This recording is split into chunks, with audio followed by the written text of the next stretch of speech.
इस बिल से मुसलमानों को कोई नुकसान नहीं है। इससे बेपनाह फ़ायदे हैं। इससे होने वाली आमदनी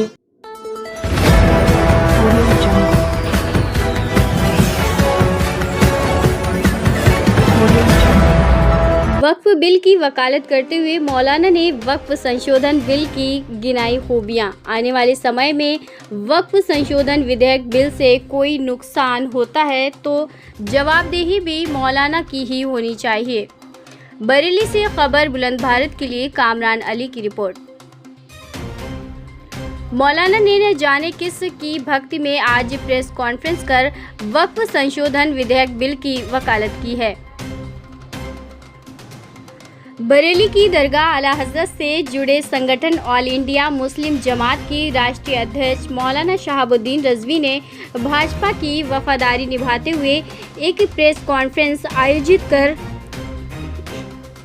मोदी सरकार द्वारा देश के मुसलमानों पर वक्फ संशोधन विधेयक बिल थोपा है, उसकी वकालत कर मौलाना ने देश के मुसलमानों को भरोसा दिलाया है। वक्फ संशोधन विधेयक बिल से कोई नुकसान नहीं होगा, जो कि देश के मुसलमानों की समझ में आज तक नहीं आया है कि मोदी सरकार द्वारा वक्फ संशोधन विधेयक बिल से मुसलमानों को क्या लाभ पहुंचेगा। जहां पर मुसलमानों की समझ में नहीं आया तो वहीं विपक्षी दलों के नेताओं की भी समझ में नहीं आया कि वक्फ संशोधन विधेयक बिल से कैसे देश के मुसलमानों को लाभ मिलेगा। मगर न जाने कैसे ऑल इंडिया मुस्लिम जमात की राष्ट्रीय अध्यक्ष मौलाना शहाबुद्दीन रज़वी की समझ में वक्फ संशोधन विधेयक बिल आ गया है और मोदी सरकार द्वारा वक्फ बिल पास करवाने पर मौलाना वक्फ संशोधन विधेयक बिल से होने वाली खूबियों का भरोसा मुसलमानों को दिला रहे हैं। आज की मौलाना की प्रेस कॉन्फ्रेंस से यह तो साफ हो गया है कि मौलाना किसकी भक्ति में चूर हैं। मौलाना के इस बयान से कई सवाल खड़े हो रहे हैं, जैसे मोदी सरकार द्वारा जारी की गई कोई भी योजना धरातल पर विफल ही नजर आई है। मोदी सरकार द्वारा जारी की गई आयुष्मान कार्ड योजना, स्मार्ट सिटी योजना, फ्री राशन योजना, शौचालय योजना, डिजिटल इंडिया आदि योजनाएं की जमीनी हकीकत किसी से छिपी नहीं है। वहीं पर बात करें मौलाना शहाबुद्दीन रज़वी द्वारा भरोसा दिलाने की, तो इससे पूर्व में कई बार चुनाव प्रचार के दौरान प्रधानमंत्री नरेंद्र मोदी ने भी कई योजनाओं का भरोसा दिलाया है, पर टाई फिश हो गया है। तो कैसे मौलाना शहाबुद्दीन रज़वी द्वारा दी गई अपील पर भरोसा किया जाए।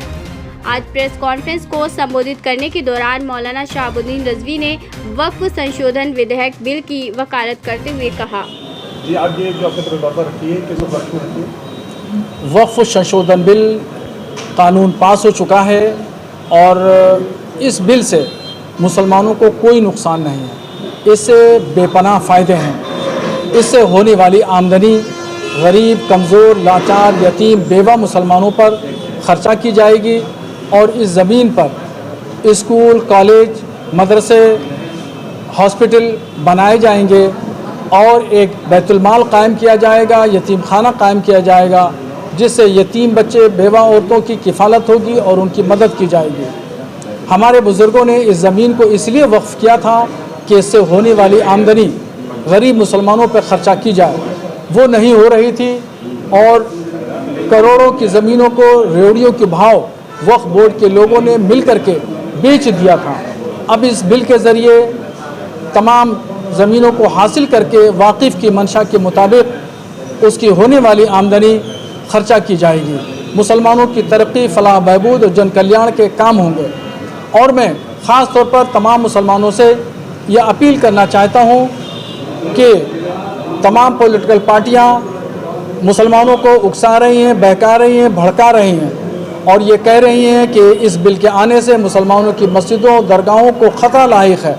मैं बताना चाहता हूं कि इस कानून से किसी मुसलमान को कोई ख़तरा नहीं है। मस्जिदें, मदरसे, ईदगाहें, कब्रिस्तान, दरगाहें, इन तमाम मजहबी मकामात को कोई ख़तरा लाहिक नहीं है।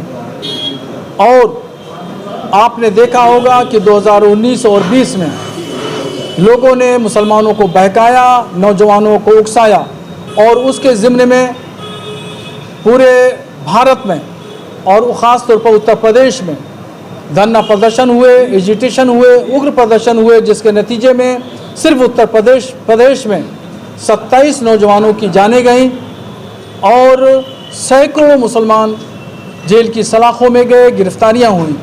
बहुत से लोगों की ज़मानतें हो चुकी हैं और अभी काफ़ी लोग जेल के अंदर हैं, उनका अब कोई पुरसानी हाल नहीं। और ये कह के भड़काया गया था कि अगर सीए कानून लागू हो गया तो मुसलमानों की शहरियत को नागरिकता छीन ली जाएगी, जबकि 4 साल से ज़्यादा का अरसा गुजर चुका, पूरे भारत में किसी एक मुसलमान की नागरिकता शहरियत नहीं छीनी गई। हकीकत सामने आ गई, सब लोगों ने देख लिया। ऐसे ही चंद लोग मुसलमानों को फिर भड़का रहे हैं, उकसा रहे हैं, और जब इसको अमली जामा पहनाया जाएगा तो तमाम हकीकतें सामने आ जाएगी कि इस कानून से मुसलमानों को कोई नुकसान नहीं, बल्कि जन कल्याण के लिए, फलाह बहबूद के इससे काम होंगे। इसलिए मुसलमानों से मेरी अपील है, गुजारिश है कि किसी के बहकावे में, उकसावे में ना आए। उग्र धरना प्रदर्शन करने की कोई ज़रूरत नहीं है, अमन व शांति को बनाए रखें।